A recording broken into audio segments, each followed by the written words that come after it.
Hello everybody. Today I'm going to show you guys a tray that I put together for my girls, like an invitation. This is kind of more of like a small world play type of thing. Sometimes they're more sensory based, maybe like more, I don't know, clay or whatever I want to use. But today I try to base it on things that they're really playing with, things that they're interested in at the moment. And right now they've really been into kinetic sand. So I'm going to show you what I did. I also try to, like if you've been following me, try to find things at thrift stores, especially if I'm going to use anything plastic.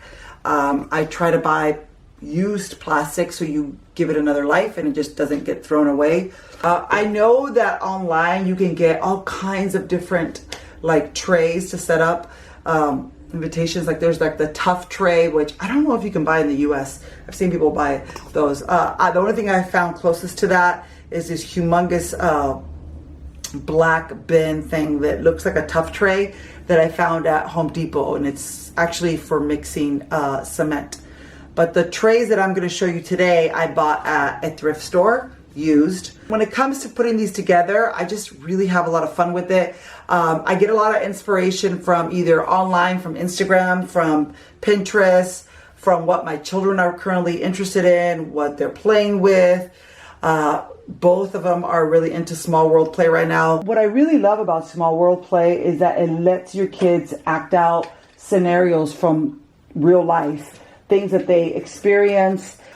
When you put these together, you really don't have to go out and buy a bunch of stuff. You can literally use a cardboard box from like a shoebox, for example. You can get really creative. You can use the materials you have already. I'm sure a lot of you guys probably have kinetic sand at home.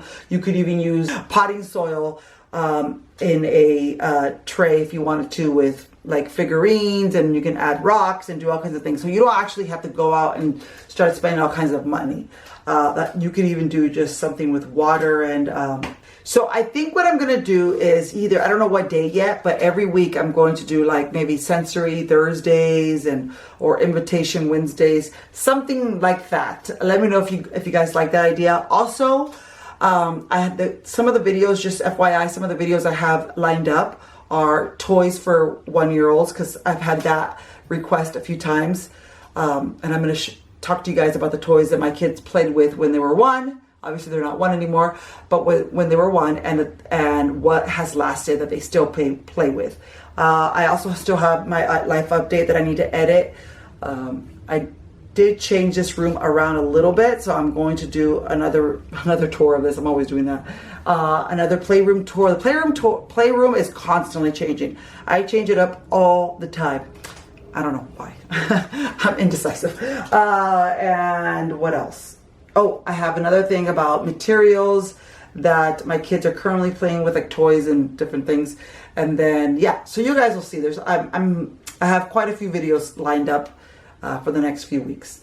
All right, so let's get started. So I wanted to show you guys real quick little setup for my girls. I put this together in a few minutes, and almost everything in here is from a thrift store except for a couple things. So these are from the Dollar Tree. These trays are actually from a thrift store. They came in a bigger bin. And so when I try to buy used like plastic toys if I'm going to buy plastic, but not always. So like these, for example, were from, I think, Target. From that, like, I don't know if it's called the dollar section or whatever. But all these gems here are from a thrift store. It's amazing what you can find at a thrift store, you guys.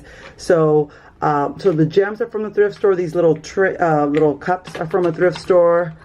These are from my best friend. She gave me a bunch of like wine cork stuff. Rocks from the Dollar Tree. These little animals were given to them, I think Christmas or something. But these ones are from a thrift store. Now, I'm pretty sure you can get them at like the Dollar Tree or something like that. These, I can't remember where I got these from.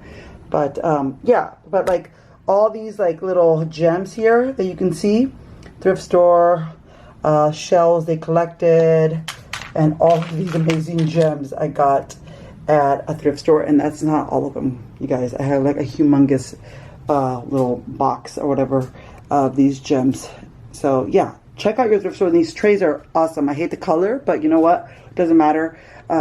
They work perfect for what I did here for them. Yeah. So one thing that I really love about putting these together is the opportunities that it gives my kids. It just allows them to like build, plan, and come up with their own ideas. Helps with developing personal and social skills, reasoning, problem solving. It's a little mountain. A little mountain? And this is the Jewel Island. This is the Jewel Island where there's a bunch of jewels and little sand castles. And here's a castle when it's raining for them to go inside. And this is the beach, I think, and the seashells and little jewels and rocks for the mermaids to sit on. And the mermaids are sitting on shells. Beautiful, wow. And here's some rocks. They have their own little world.